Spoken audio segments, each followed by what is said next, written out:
অধ্যাপক কার্জন, প্রথমে আপনার কাছে যে জিনিসটা জানতে চাই সেটা হচ্ছে যে আজ 16ই জুলাই 24 আন্দোলনে এই দিনটিতে আবু সাইদ নিহত হয়েছিলেন, তার হত্যাকাণ্ড সহ আরো অনেকের হত্যাকাণ্ডের বিচার হচ্ছে, অনেক কিছু ঘুরে যাচ্ছে, আলোচনা সমালোচনা সেগুলো নিয়ে আছে। কিন্তু আমার প্রশ্ন হচ্ছে এই 16ই জুলাইতেই 2025-এর এই 16ই জুলাইতে আহ আন্দোলনের বর্ষপূর্তিতে এনসিপি নেতারা গিয়েছিলেন গোপালগঞ্জে তাদের পদযাত্রা কর্মসূচিতে, এবং সেই দিন এক নারকীয় তাণ্ডবের সৃষ্টি হয়েছিল। 5 জন মানুষ নিহত হয়েছিলেন আইন শৃঙ্খলা রক্ষাকারী বাহিনীর আহ সদস্যদের গুলিতে। সেই 5 জন মানুষের বিচার কেন হয় না? এবং 12টি মামলা হয়েছে যে যাতে আসামি করা হয়েছে ওই 5 জন মানুষ, তাদের মধ্যে যারা যারা আওয়ামী লীগ যুবলীগ করতেন, তাদেরই আত্মীয় স্বজন, তাদেরই সতীর্থ। আহ এটিকে আপনি কিভাবে মূল্যায়ন করবেন? না, আমি তো আসলে মূল্যায়ন তো পরে, আমাদের তো আসলে লজ্জায় মুখ ঢাকতে হয়। কারণ 30 লক্ষ শহীদের হত্যাকাণ্ডের সাথে যারা জড়িত তারা তো এখন বিরোধী দল। অনেক ক্ষেত্রে আমরা যেটা দেখি যে আমাদের রাজনীতি, প্রত্যেকটা দলের নিজস্ব রাজনীতি থাকে, কিন্তু মানুষের হত্যাকাণ্ড, মানুষের লাশ, কিংবা ধরেন কোনো একটা ট্র্যাজিক ঘটনা, সেইটা নিয়ে যেন দ্বিচারিতা না থাকে। এই কথা এই জন্য বলছি যে ইউনূস সাহেব এই বিডিআর হত্যাকাণ্ডের যে মানে তদন্ত নতুন করে করালেন, অথচ 3000 পুলিশ কর্মকর্তা যে হত্যাকাণ্ডের শিকার করলো জুলাই আগস্ট ওই সময়টাতে, ওই ব্যাপারে কোনো তদন্ত কমিশন হলো না, ওই ব্যাপারে কোনো মামলা হলো না, ওই ব্যাপারে কোনো বিচার হলো না। এর চেয়ে বড় দ্বিচারিতা আর কি হতে পারে? এবং আপনি আইন শৃঙ্খলা পরিস্থিতি, সেই যে পুলিশ কাজ করতে পারছেন, আইন শৃঙ্খলা পরিস্থিতি আপনার পুলিশ কাজ না করার জন্য, সেনাবাহিনী ম্যাজিস্ট্রেসি ক্ষমতা নিয়ে যে আপনার মাঠে ছিল, কিন্তু তারা কিন্তু খুব একটা সক্রিয় তাদেরকে দেখা যায়নি, এবং সেই সুযোগে আমরা দেখলাম মবের রাজত্ব কায়েম হয়েছে, এবং যেটা এখনো চলছে। সুতরাং এরকম একটা পরিস্থিতিতে আপনি তো দ্বিচারিতা দেখেন যে 50 জন সেনা কর্মকর্তা খুবই মানে বাংলাদেশের জন্য অনেক বড় একটা লস, অনেক বড় একটা ক্ষতি। কারণ একজন সামরিক কর্মকর্তা, তাকে একজন সামরিক কর্মকর্তা হয়ে উঠতে মানে যে একটা মেধাবী ছেলে, তার পরিমাণ যে পরিমাণ ইনপুট দিতে হয়, ইনভেস্ট করতে হয়, মানে একটা অনেক বড় ক্ষতি। আবার একই সাথে 3000 পুলিশ কর্মকর্তা কিংবা কনস্টেবল, তাদেরকে কোনো দাম নেই, তাদেরকে কোনো কন্ট্রিবিউশন নেই। এবং আপনি এইটা যদি, এই পুলিশ হত্যাকাণ্ডের বিচার না হলে বাংলাদেশ কখনো দাঁড়াতে পারবে?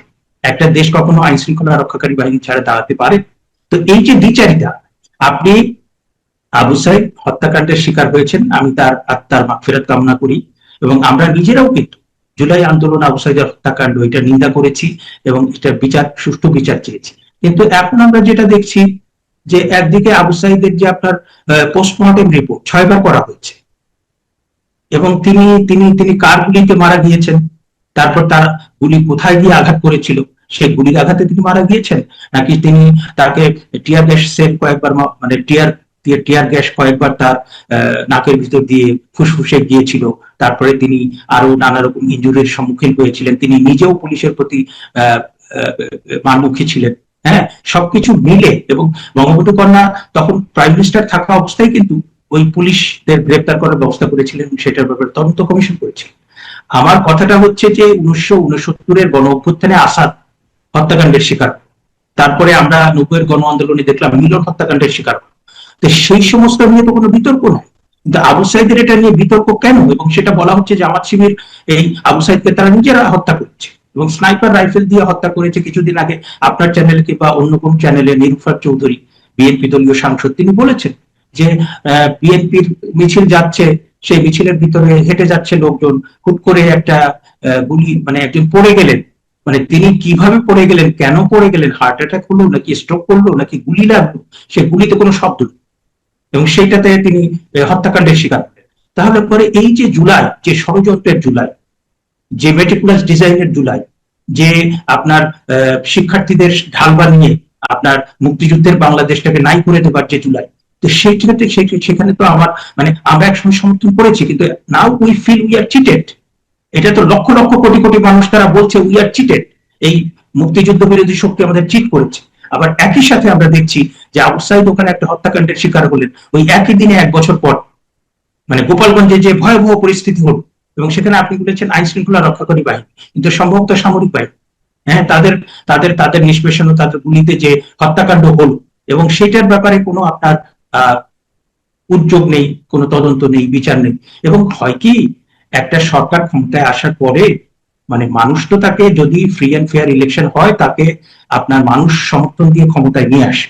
কিন্তু যখন সে দেখে যে আইন শৃঙ্খলা পরিস্থিতি ভালো না, যখন সে দেখে দুর্নীতি হচ্ছে, যখন সে দেখে দ্বিচারিতা, যে আপনি আউটসাইডের এটা নিয়ে অনেক বেশি আপনার মাতামাতি হচ্ছে, হ্যাঁ, আউটসাইড যদি বীর হয়ে থাকে অবশ্যই আমরা সেটাকে সম্মান দেবো। কিন্তু এখন আমরাও মানে যখন আউটসাইডের মৃত্যুর পরে আমরাও বলেছি যে খুব বীরত্বপূর্ণ মৃত্যু, কিন্তু এখন যে মানে প্যান্ডোরার বক্স উন্মোচিত হচ্ছে, তাতে তো আর আমি ওই ওই অবস্থা, ওই শ্রদ্ধা তো রাখতে পারছি না। হ্যাঁ, এবং এই যে আপনার একটা মানুষ আপনার যখন দেখে যে একটা সরকার আমরা ভোট দিয়ে বানালাম, দুর্নীতি হচ্ছে তো হচ্ছেই, আইন শৃঙ্খলা পরিস্থিতি ঠিক নেই, দ্রব্যমূল্য পরিস্থিতি ঠিক নেই, তারপরে তারা যদি এরকম দ্বিচারিতা দেখতে থাকে যে আপনার 5 জন মানুষ গোপালগঞ্জে হত্যাকাণ্ড হলো, তাদের কোনো খবর নেই, কিছুদিন আগে 7 মার্ডার, আপনি আপনার খেয়াল থাকবে যে নারায়ণগঞ্জে যে 7 মার্ডার হয়েছিল তাতে পুরো বাংলাদেশ কেঁপে গিয়েছিল। নারায়ণগঞ্জের 7 মার্ডারে তখনকার আওয়ামী লীগ সরকারকে কিন্তু ভীষণ বেগ পেতে হয়েছে, এবং সেটার যে তদন্ত, সেটার বিচার, তারপর সেটা একজন পালিয়ে গিয়েছিল নূর হোসেন ভারতে, তাকে প্রত্যর্পণ করা, তারপরে ফাইনালি তার শাস্তি দেওয়া, এটা নিয়ে কিন্তু আমরা বছরের পর বছর অনেক কিন্তু ক্ষোভ তৈরি হয়েছে মানুষের ভিতরে। এবং এই যে 7 মার্চ এই পরিস্থিতির কারণে হয়তো বা মানে সেটাকে ধামাচাপা দেওয়া হল, কিন্তু এটা তো ধামাচাপা দেওয়া যাবে না ভাই। আপনি এই যে আপনার, আপনি যদি কোন 7 মার্ডারের কথা বলছেন? সাম্প্রতিক সময়ে কোন 7 মার্ডারের কথা বলছেন? তুরাগ নদী? তুরাগ নদীতে ওটা 7 মার্ডার না, ওটা 3 জন নিহত হয়েছে ওঠায়। 3 জন, কিন্তু আপনার বলা হচ্ছে তো 7 জন মারা গেছে, 3 জনের লাশ পাওয়া গেছে, কিন্তু আসলে এটা তো লুকানো হয়েছে। এবং 3 জনের মার্ডারও যদি হয় তাহলে সেটা একটা বড় ঘটনা না? আপনি 7 মার্ডার বাদছেন, 3 মার্ডার, সেটা কি বড় ঘটনা না? যে আপনি একটা রাজনৈতিক দলের তারা মিছিল করতে এসে সেখানে তাদেরকে আপনি ধাওয়া দিলেন, তারা নদীর ঘাটে চলে গেল, সেখানে আপনি তাদেরকে হত্যা করলেন, হত্যা করে লাশ ভাসিয়ে দিলেন। এটা কি বাংলাদেশের বড় ঘটনা না? তারপরে এই ঘটনাই তো একটা হত্যাকাণ্ড কিংবা একটা মানে অ্যাবনর্মাল হত্যাকাণ্ডই কিন্তু একটা সরকারের মানে মসনদ কাঁপিয়ে দিতে পারে। হ্যাঁ, আমরা কিন্তু সেটা বারবার দেখেছি। সুতরাং কোনো হত্যাকাণ্ড আপনি সেটা যে মানে বিএনপির হোক, আওয়ামী লীগের হোক, কিংবা মানে আপনার বামপন্থীদের হোক, কিংবা ধর্মপন্থী দলের হোক, আপনি বলছেন দ্বিচারিতা হচ্ছে, দেখছি আইনের ক্ষেত্রে, শাসনের ক্ষেত্রে, বিচারের ক্ষেত্রে। আমরা আশা করি না। আমরা আশা না করলে হবে কি? ঘটছে তো। আপনি যে কটি বিষয় এর মধ্যে উল্লেখ করলেন তার প্রত্যেকটি তো দ্বিচারিতা, তাই না? বিডিআর হত্যাকাণ্ড বলেন, এই যে গোপালগঞ্জে 16ই জুলাই যে 5 জন মানুষ নিহত হলো, সেটির সঙ্গে আবু সাইদের বিষয়টি দ্বিচারিতা। এই যে আপনি 7 মার্ডার্স এর কথা বললেন নারায়ণগঞ্জে, সেটির সাথে তোর আগে যে 3 জন নিহত হলেন, আপনি কোন হত্যাকাণ্ডই মেনে নিতে পারছেন না। তো দ্বিচারিতা তো দেখছি। তাহলে এই রাষ্ট্র কোন দিকে যাবে? তাহলে 2001 থেকে 2006 যে আপনার 10টা অস্ত্র মামলা, তারপরে আপনার 21 আগস্ট মামলা, তা আপনি তো সেই সময় তো কিছু হয়নি, পরবর্তীতে তার রিপারকেশন দেখেননি।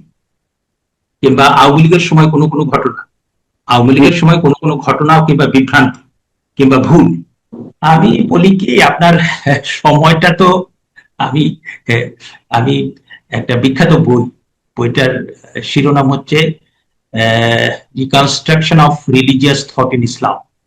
হ্যাঁ, বিখ্যাত আল্লামা ইকবালের লেখা বই। এখন বাংলাদেশে মুশকিলটা হয়েছে, আমি আল্লামা ইকবালের রেফারেন্স যদি দেই তাহলে আমাকে বলে দেবে যে উনি সাম্প্রদায়িক কিংবা উনি জামাত শিবিরের এজেন্ট। আবার আমি যদি রবীন্দ্রনাথ ঠাকুরের কথা বলি তাহলে বলবে উনি পশ্চিমবাংলার এজেন্ট। মানে এখানে মুক্ত চিন্তা বলে কিছু না। হ্যাঁ, তো ওখানে আমি একটা অদ্ভুত মানে বেশ কয়েকটা অদ্ভুত হাদিস দেখেছি, উনি রেফার করেছে।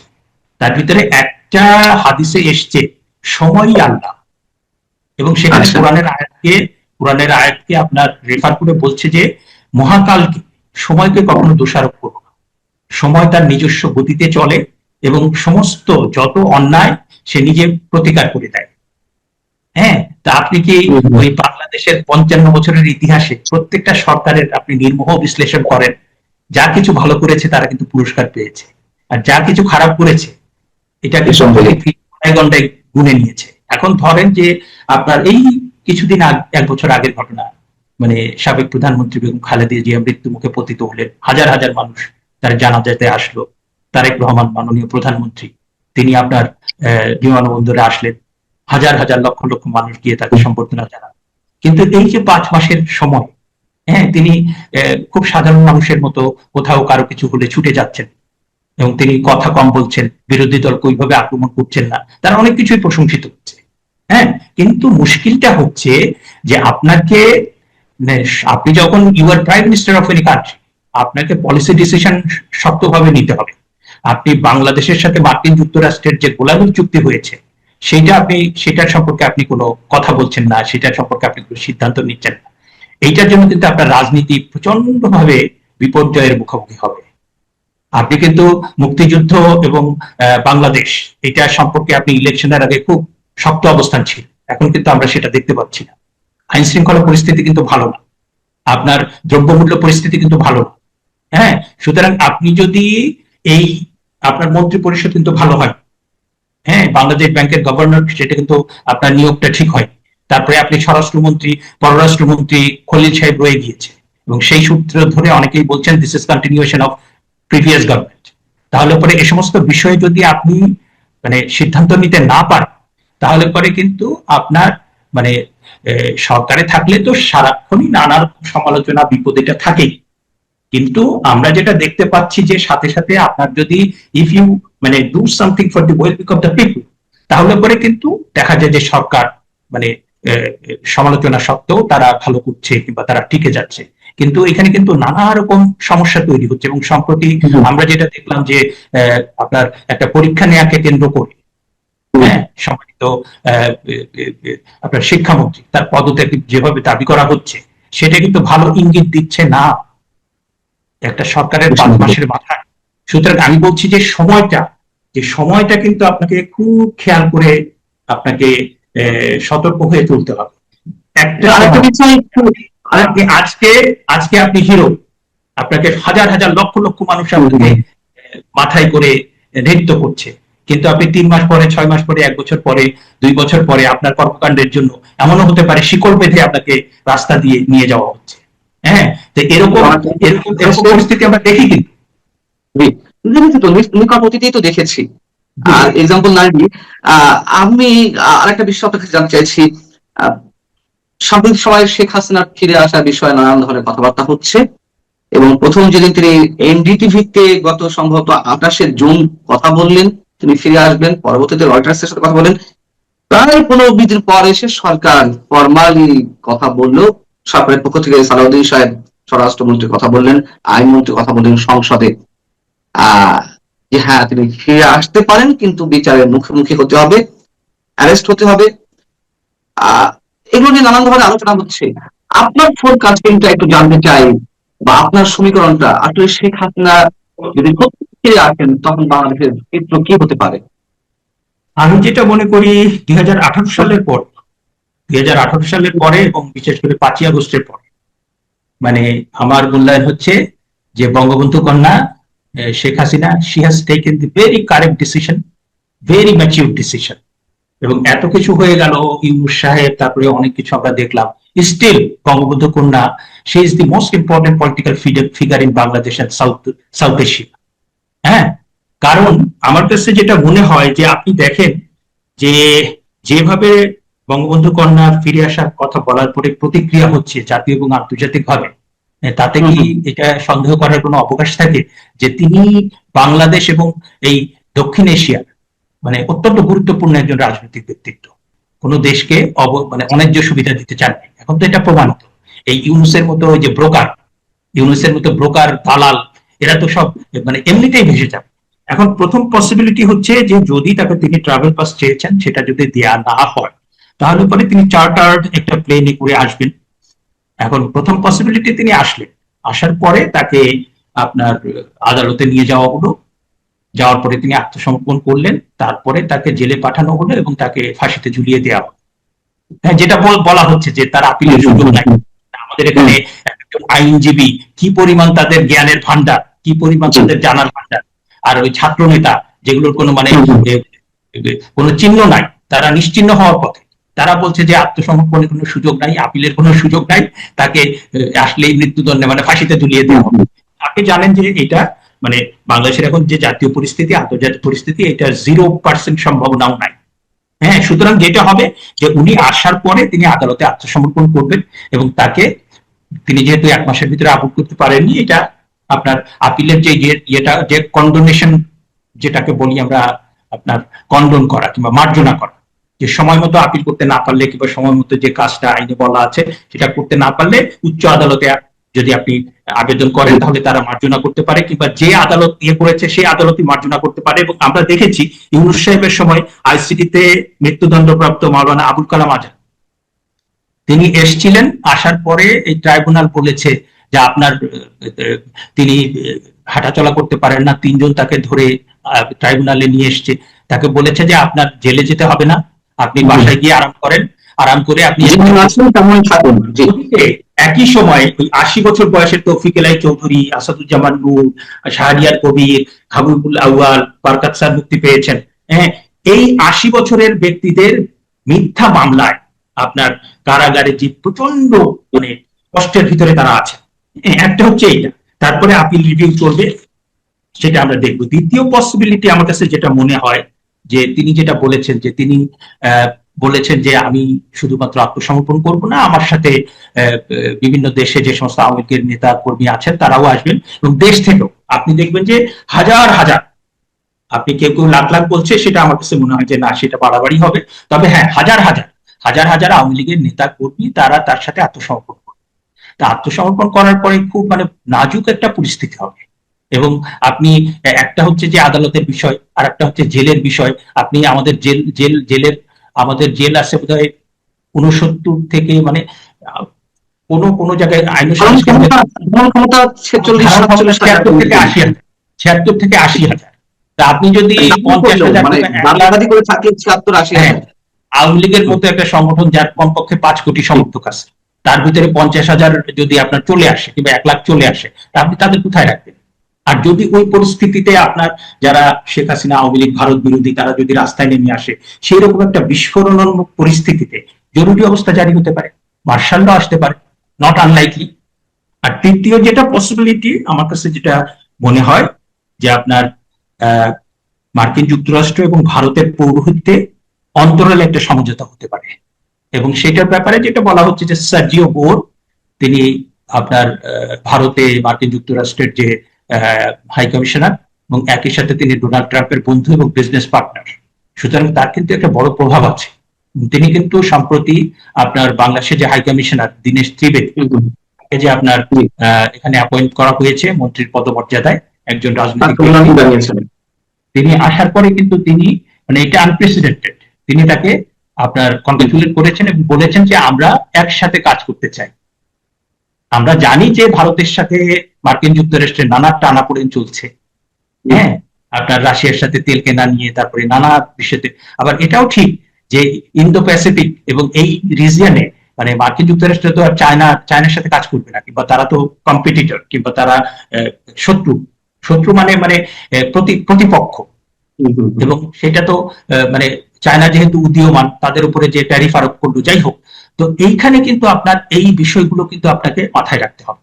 এবং মার্কিন যুক্তরাষ্ট্র তারা কিন্তু 5ই আগস্টের পরে খুব নিবিড়ভাবে পর্যবেক্ষণ করছে। আমরা দেখতে পাচ্ছি যে তারা ইউনূস সরকারকে পৃষ্ঠপোষকতা দিয়েছে, তারা উগ্রবাদী শক্তিকে পৃষ্ঠপোষকতা দিচ্ছে, কিন্তু তারা কিন্তু এইটাও মানতে হবে যে বিভিন্ন দেশে তারা উগ্রবাদী শক্তিকে পৃষ্ঠপোষকতা দেওয়ার পরে আবার তাদেরকেই নিশ্চিহ্ন করে দিয়েছে।